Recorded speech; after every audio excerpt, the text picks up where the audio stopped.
Hello everyone, আজ তোমাদের সাথে আরও একটা ছোট্ট ব্লগ শেয়ার করব। দিনটা ছিল কালী পুজো। কালী পুজো মানে প্রত্যেকটা বাড়ি আলোয় সাজানো থাকে।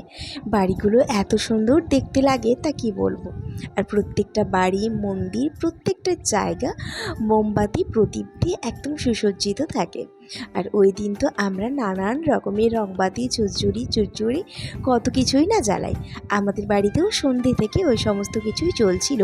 আমার ননদিনীরা আমরা সবাই মিলে তারপরে আমরা একটা ফানুস উড়াই দিয়ে বাড়িতে রান্নাবান্না করে খাওয়া দাওয়া করে ওই তখন বাজে 9টার মতো দুজন মিলে বেরিয়ে পড়ি একটুখানি ঠাকুর দেখার উদ্দেশ্যে। যাওয়ার কোনো প্ল্যানই ছিল না, কারণ কালী ঠাকুরটা দেখতে যাওয়া আমার কাছে মানে যে যেতেই হবে এরকম কিছু না। ওইটা আমি বাড়িতে কাটাতেই বেশি পছন্দ করি এই পুচকুদের সাথে। তো সেরকমভাবেই কাটিয়েছিলাম। হঠাৎ করে বড়মশাই বলল যে চলো একটু নন্দকুমার থেকে ঘুরে আসি। তাই আমরা চলে আসি। এসে রেলগেটের কাছে এত ভীষণ ভিড় দেখি আমার তো মাথা ঘুরে যায়। এত ভিড়, আজ তো সবে প্রথম দিন। তারপরে আমরা গল্প করতে করতে বাইকটা রেখে স্ট্যান্ডে দুজন মিলে চলে যাই প্যান্ডেলে। বেশ ভালোই ভিড় ছিল, আর প্রত্যেকটা জায়গা এত সুন্দর করে সাজানো যে কি এত সুন্দর লাগছিল। আর ওখানে না দুটো পুজো হয়েছিল। আলিয়া মাঠের ক্লাবে যে পুজোটা হচ্ছে ওটা, আর ওর সামনেই আরও একটা পুজো ছিল। ক্লাবের নামটা আমার ঠিক করে দেখা হয়নি, তবে মোটামুটি ভিড় ছিল। ভীষণ যে ভিড় ছিল এমনটাও নয়, যদিও বা হয়তো প্রথম দিন ছিল তার জন্য। আর থিমটা কিন্তু ভীষণ সুন্দর ছিল। কারা কারা আলিয়ার কালী পুজো দেখতে গিয়েছো অবশ্যই কমেন্টস করে জানিও। আমি জানি এমন কেউ নেই যারা আলিয়াতে কালী ঠাকুর দেখতে যাবে না, কারণ আলিয়ার কালী মায়ের পুজোটা প্রচণ্ড বিখ্যাত। আর মায়ের মুখটা এত সুন্দর মিষ্টি লাগছে।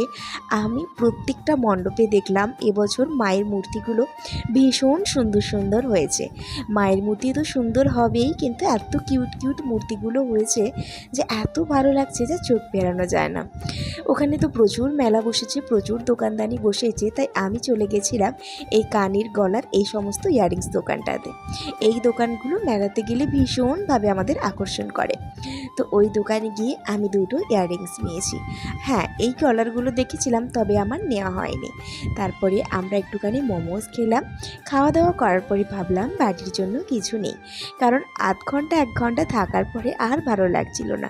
মনে হচ্ছিল যে এবার বাড়ি যাই। আমার সাজগোজ দেখেই তোমরা বুঝতে পেরেছো আগের থেকে কোনো প্ল্যান ছিল না। জাস্ট হুট করে কুর্তি আর প্যান্টটা পরেই বেরিয়ে পড়েছি। একটুও সাজার কোনো ইচ্ছে ছিল না, কারণ বেশি যদি সাজগোজ করি তাহলে আমাকে বাড়িতে গিয়ে অনেক খাটুনি করে আমাকে আবার ফ্রেশ হতে হবে। তার জন্য ভীষণ অলস লাগে রাতের বেলা গিয়ে এসব ফ্রেশ হতে, সেজন্যই। তো তারপরে বাড়ির জন্য আমরা কিছু কাঁচা চিপস নিয়েছি, পাঁপড় নিয়েছি, আর সাথে ঝুড়ি ভাজা, নিমকি এ সমস্ত কিছু নিয়ে এখন বাড়ি যাওয়ার উদ্দেশ্যে রওনা দিয়েছি। তো চলো টাটা, আবারও দেখা হচ্ছে অন্য ভিডিওতে। ভালো থেকো, সুস্থ থেকো, টাটা।